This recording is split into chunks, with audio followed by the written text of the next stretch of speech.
आप देख रहे हैं एबीपी न्यूज और अब यहाँ पर अनकट की बातें होंगी। नमस्कार, मेरा नाम है चयन रस्तोगी। मेरा नाम है प्रियंका और अगले आधे घंटे में हम आपको अनकट की वो वीडियोस दिखाने वाले हैं जिन्होंने सोशल मीडिया पर सबसे ज्यादा ट्रेंड किया।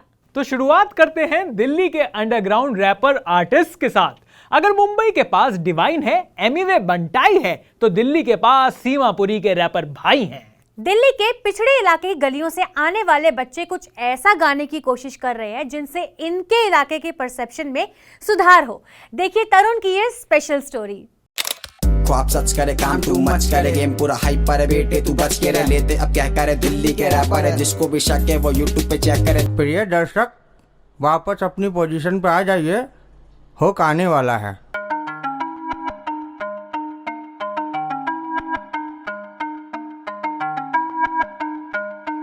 तो बस एक बार ऐसा ही था कि कुछ इंसल्ट टाइप की हो गई थी, साथ में जो फ्रेंड था उसकी कुछ इंसल्ट टाइप की हो गई थी रैप में, यहाँ की कुछ बंदे ने कह दिया सामने वाले ने, तो बुरा लग गया। फिर मैंने कहा भाई मैं भी रैप करूंगा, मैं भी बेइज्जती करूंगा उसकी। कोई नहीं सुनता यहाँ किसी किस्म नवाब है, तू कर सवाल बेटा मुंह पे ही जवाब ले। कि हमने एक गाना निकाला सीमापुरी की किताब करके, सीमापुरी की किताब, तो वो गाना काफ़ी चला, अच्छा भी लगा, लोगों को पसंद भी आया, क्योंकि हमने उसे अपने इलाके को रिप्रेजेंट करा था, ईस्ट दिल्ली को रिप्रेजेंट करा था, जमुना पार को रिप्रेजेंट करा था। गलत स्वभाव है, बच्चा बच्चा करता नशा, खौफ ना घर वालों का ना कोई दबाव है, ना ही खिलाफ है कोई मैदान साफ है, ये गाना नहीं सीमापुरी की किताब है। हम तो जी सबसे पहला नाम तो बोहेमिया सन 2009 में सबसे पहला गाना सुना था, किसी रिलेटिव ने सुनाया था, तो मेरे को अच्छा लगा। लेकिन उसके बाद में स्कूल पढ़ता था तो मैंने सोचा नहीं था कुछ बनने की, उस टाइम मेरा कोई वो नहीं था, मैं स्कूल पढ़ता था, करता गया। फिर 2011 में पापा की डेथ हुई थी, तो उसके बाद मैंने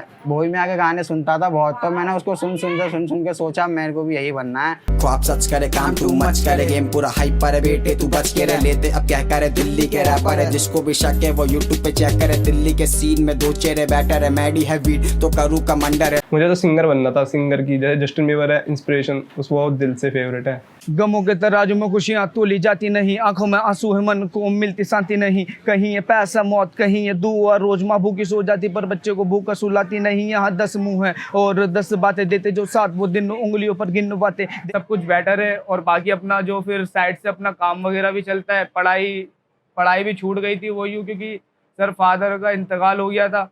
यहाँ भी फुल बराबर लेवल एक ही है, मतलब सही है, पर यहाँ बंदे जल्दी से उठ नहीं पाते, उनको सपोर्ट करने वाले नहीं मिल पाते। यहाँ काफ़ी हैं करने वाले कि जो कर सकते हैं, उनसे बेस्ट भी कर सकते हैं, ऊपर भी जा सकते हैं, पर यही है ना कि किसी ना किसी वजह से रह जाते हैं। बात मेरी तुमको लगती है भरम, मेरा इतना याद रखना अब ना करूँगा शर्म, भोलेनाथ का पुजारी खून ज़्यादा है गरम, खून ज़्यादा है गरम। और अब बात करते हैं इंडिया की टॉप रेटेड वेब सीरीज में शामिल कोटा फैक्ट्री की, जो इस वीक नेटफ्लिक्स पर रिलीज हुई है। आईआईटी पीएमटी की तैयारी करने वाले स्टूडेंट्स पर बनी इस सीरीज का दूसरा सीजन क्या फर्स्ट सीजन जितना अच्छा है, बता रहे हैं यासिर उस्मान। अगर आईआईटी एंट्रेंस एग्जाम क्रैक किया तो कामयाब, अगर नहीं कर पाए तो जिंदगी में नाकाम। कामयाबी या नाकामी बस, बीच में कुछ नहीं, या तो ब्लैक या फिर व्हाइट।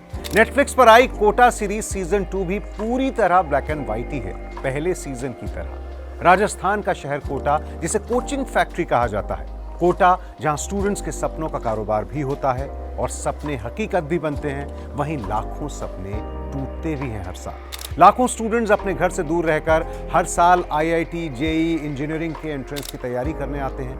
हर किसी की अपनी एक अलग कहानी है और जिंदगी के अजीब से मोड़ पर खड़े ये किरदार और ये कहानियां जब उलझती हैं तो जज्बात उबलने लगते हैं। कहानी के नाम पर Kota factory season 2 Kota factory season 1 से ज्यादा अलग नहीं है। यहाँ भी कोचिंग करने आए स्टूडेंट्स हैं, कुछ खुद आए हैं तो कुछ घर वालों के प्रेशर में। आईआईटी सीट एक मृग तृष्णा की तरह है जो चमकती सी दिखती तो है, लेकिन मिलेगी या नहीं कोई गारंटी नहीं है। जहां विश्वास डगमगाता है तो संभालने इस बार भी आते हैं जीतू भैया, यानी कोटा के गुरु द्रोण, जो इस बार अपनी कोचिंग एकेडमी खोलने के लिए संघर्ष कर रहे हैं। इस बार उनका किरदार थोड़ा बदला है, लेकिन एक्टर जीतू भैया हर चीज में एक बेहद नेचुरल स्टाइल डाल देते हैं और उनका परफॉर्मेंस ही सीजन 2 की भी जान है। हालांकि उनके सीन इस बार कमजोर लिखे गए हैं पिछले सीजन के मुकाबले। जितेंद्र कुमार के साथ वैभव के रोल में मयूर मोरे, आलम खान के वन लाइनर्स और एहसास चन्ना के सीन बढ़िया हैं। सीजन 2 में भी कोटा शहर बाकायदा अपने आप में एक किरदार है।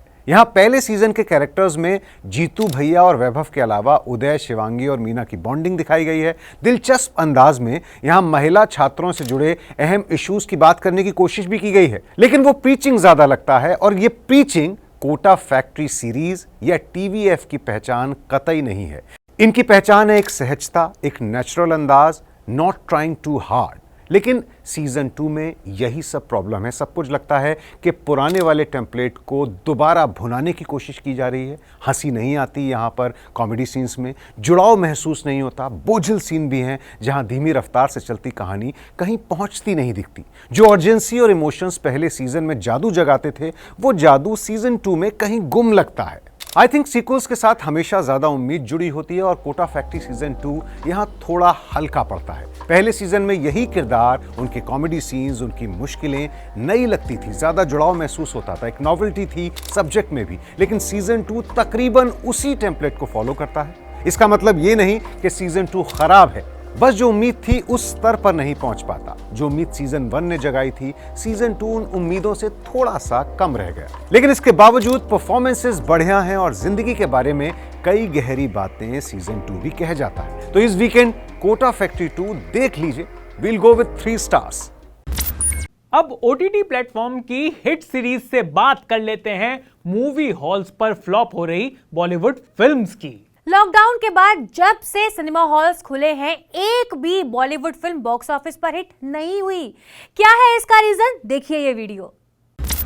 अक्षय कुमार की बेल बॉटम आई, बिजनेस उसका बॉटम में घुस गया। अमिताभ बच्चन की चेहरे आई, लेकिन पिक्चर हॉल में लोगों के चेहरे नहीं दिखाई दिए। और कंगना रनौत की आई। कंगना रनौत के बारे में कुछ मत कहो सर, उनके फैंस बुरा मान जाता है। बुरा हाल है, फिल्में तीनों की तीनों पिट गई। अक्षय कुमार ने सबसे बड़ा फैसला लिया था, बहादुरी का फैसला था कि मैं थिएटर में रिलीज करूंगा। खेल खेला था उन्होंने, एंटरटेनिंग फिल्म भी थी जैसे अक्षय कुमार की होती हैं, लेकिन कई जगह इतना बुरा हाल रहा बेल बॉटम का कि जो बिजली के पैसे होते हैं ना थिएटर के, वो तक नहीं निकल पाए। फिर अमिताभ और इमरान हाशमी की चेहरे। इमरान हाशमी के साथ उम्मीद की जाती है कि गाने बहुत बढ़िया होंगे। यहाँ पर ना तो गाने अच्छे थे, ना स्क्रिप्ट बहुत बढ़िया थी, और फिल्म को तो देखने के लिए सर कोई नहीं आया यार। कम से कम अमिताभ है, इमरान हाशमी है, हमने भी रिव्यू नहीं किया। उम्मीद हमें ये थी कि ओपनिंग तो मिलेगी कम से कम। हम सिर्फ ओपनिंग की बात कर रहे हैं कि दर्शक पहुंचे तो बुरी लगे तो फिर ना देखें, लेकिन ये तो देखने ही नहीं गए दर्शक। और थलाईवी के लिए तो काफी माहौल बनाया, क्योंकि पिक्चर रिलीज होने से पहले 3-4 दिन पहले प्रेस शो कर दिया, क्योंकि पिक्चर अच्छी थी तो अच्छा फीडबैक भी मिला।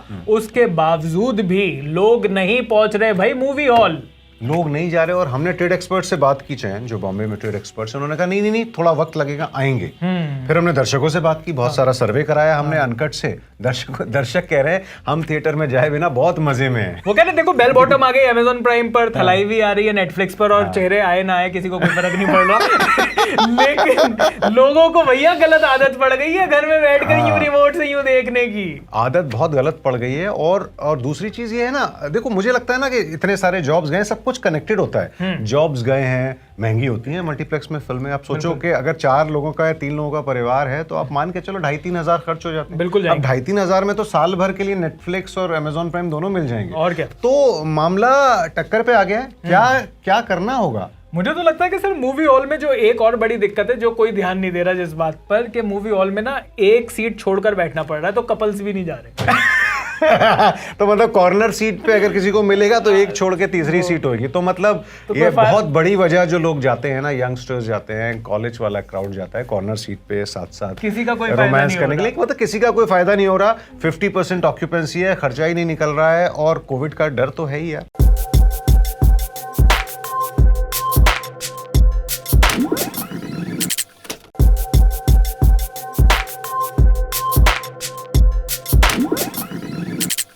Welcome back after the break. और अब बात करेंगे उस विंडोज लैपटॉप की जो एप्पल मैकबुक को टक्कर देने के लिए लॉन्च हुआ है। Xiaomi ने लॉन्च किया है Mi नोटबुक प्रो। लगभग 57,000 रुपए का लैपटॉप कैसा है, बता रहे हैं अयाज। हाय, मैं हूं अयाज और आप देख रहे हैं टेक इट इजी। ये है Xiaomi नोटबुक प्रो, Xiaomi का वो लैपटॉप जिसको आई थिंक 1 साल पहले लॉन्च हो जाना चाहिए था, बट इट केम लास्ट। लेकिन देर आए दुरुस्त आए, मैं इसे करीब 25 दिन से यूज कर रहा हूं और आज मैं आपसे शेयर करूंगा अपना experience of using this feature pack notebook from Xiaomi with top tier specs. सबसे पहले डिजाइन की बात कर लें, मतलब लुक्स तो मैटर करता है, so that's how it looks. All metal design है विद ग्रेश मैट सरफेस जो बड़ा अट्रैक्टिव लगता है। Xiaomi ने एल्यूमिनियम 6 सीरीज अलॉय यहां पर यूज किया है to craft this notebook and it looks clean and neat. And I must say कि ये जो है वो मैकबुक एयर का क्लोन लगता है। Xiaomi की ब्रांडिंग ना हो तो people can easily get confuse with its resemblance to MacBook. Port की अगर हम बात करें कनेक्टिविटी पोर्ट्स की, तो यहाँ पर है USB Type-C with power delivery, HDMI 1.4, USB 3.2 port और Thunderbolt 4 port that allows a range of functionalities including high speed data transfer and you can add other peripherals like monitors also. Right side में USB 2.0 port है और audio jack. Now let's talk about the display. So यहाँ पर है 14 inch display, इसका aspect ratio है 16:10 और ये 2K पैनल है with resolution of 2560x1600। Display quality मुझे काफ़ी अच्छी लगी, कलर स्क्रीन पर अच्छे आते हैं, ब्राइटनेस काफ़ी अच्छी रही है। इनफैक्ट 300 निट्स की पीक ब्राइटनेस है which is decent. Viewing angles भी अगर आप देखें तो अच्छे हैं। अगर आप मल्टीमीडिया कंटेंट ऐसे कंज्यूम करते हैं तो you won't have any complaints. In fact wider screen ratio की वजह से व्यूइंग एक्सपीरियंस और ज़्यादा अच्छा हो गया है। Now let's move on to the key pad and track pad. So it's Caesar switch keyboard, very comfortable to type and work. 1.3 mm का स्टैंडर्ड की ट्रेवल आपको यहाँ पर मिलता है। वेल सेपरेटेड कीज है, इनफ स्पेस यहाँ पर मिलता है आपको और you get tactile feedback offering a nice feel. एक बड़ा इंप्रूवमेंट इस बार जो Xiaomi ने किया है वो है ट्रैक पैड का साइज, मतलब ट्रैक पैड काफ़ी बड़ा कर दिया है इस बार compare to other Xiaomi notebook previous notebooks. Another improvement here is you are getting backlit keyboard which is good. Xiaomi की Horizon एडिशन सीरीज में बैकलिट कीबोर्ड नहीं था but you getting it here. और यहाँ पर है fingerprint scanner, integrated power key and macro key जिसको आप कस्टमाइज कर सकते हैं according to your use case. So there are some major upgrades this time and they are good. For video calls, Xiaomi has added a 720p webcam. Last year MI Horizon Edition में webcam missing था. So the basic purpose of this machine I find is productivity. ये notebook office task को easily handle करता है without any lag. Presentations आपको अगर बनानी है, Word doc खोलने हैं, Excel पर काम करना है या फिर cloud based apps run करने हैं तो it works like a charm. Also basic editing purpose के लिए भी it's good. I am very impressed. Gaming की अगर बात करें तो to be very frank, it's not a gaming laptop at all. हाँ, you can play games, but if you are not into high-end gaming then it's not for you.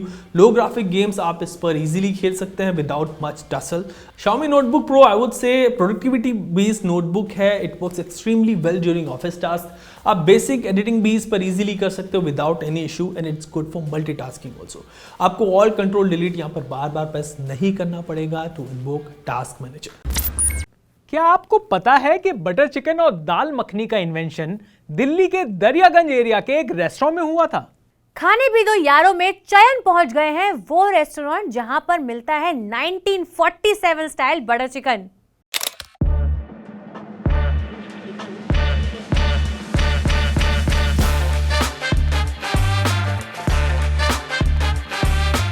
So, खाने भी दो यारों के इस वीडियो में हम आ गए हैं Daryaganj restaurant by the inventors of butter chicken and dal makhani. तो आज इस वीडियो में सिर्फ खाना नहीं होगा, हिस्ट्री लेसन भी होगा। क्या कहते हो, शुरू करें? सबसे पहले देखते हैं कि ये बटर चिकन दिखने में कैसा लगता है।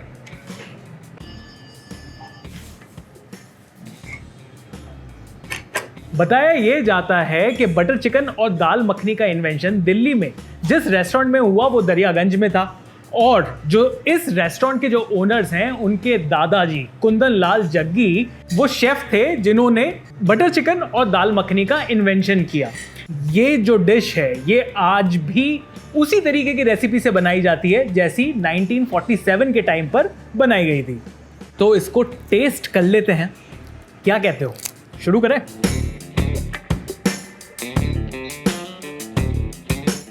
बेहतरीन।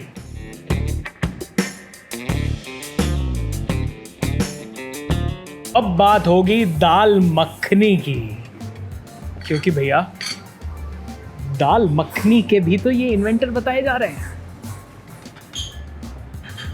दाल मखनी भी देख लेते हैं।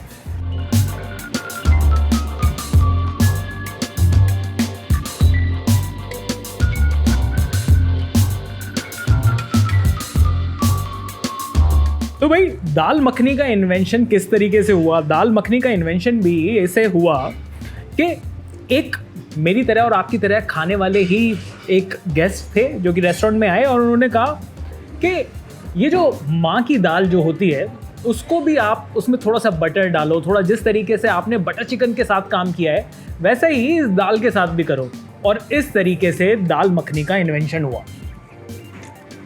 मुझे लगता है दाल मखनी ना मैनकाइंड का सबसे बड़ा इन्वेंशन था भाई।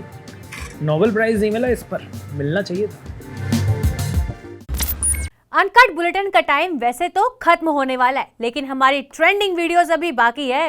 अनकट पर आपको news, sports, tech, entertainment, food, health सभी कुछ मिलता है। तो अगर आप अनकट को फॉलो नहीं कर रहे हो तो आप क्या क्या मिस कर रहे हो, जल्दी से वो भी देख डालो।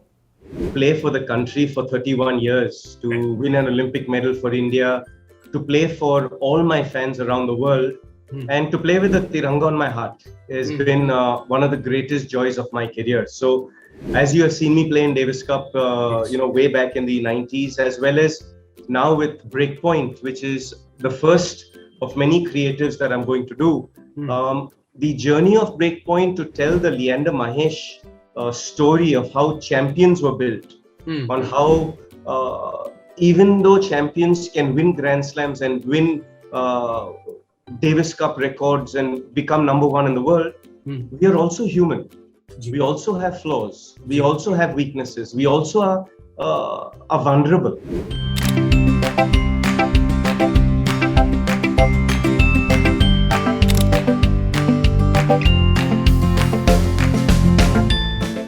Not in everybody but mainly in osteoporosis. तो अगर ये ऑस्टियोपोरोटिक वुमेन है जिनकी बोन जो है ना जाली की तरह हो जाती है, छनने लग जाती है, तो वो होता है कैल्शियम डिप्लीशन होती है बोन से।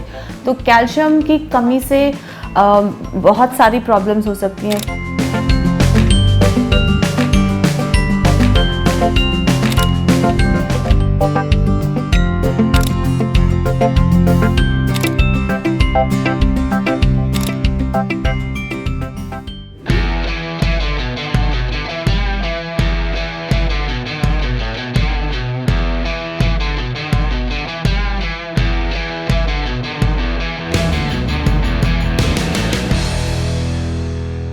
MG मोटर ने अभी तक इंडिया में 3 SUVs लॉन्च किए and it started its journey with the Hector, then the ZS EV and obviously the Gloster.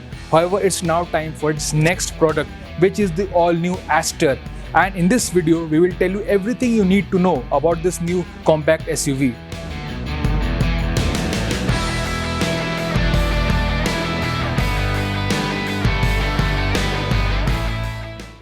तो ये सारे वीडियोस और भी बहुत सारा ट्रेंडिंग कंटेंट फुल तसल्ली से देखने के लिए आप हमें हमारे YouTube, Facebook, Instagram पर हमें फॉलो कर सकते हैं। @ABP अनकट हमारा सोशल मीडिया हैंडल है। तो नेक्स्ट संडे रात 10:30 बजे हम फिर मिलेंगे सिर्फ ABP न्यूज पर। तो देखते रहिए अनकट।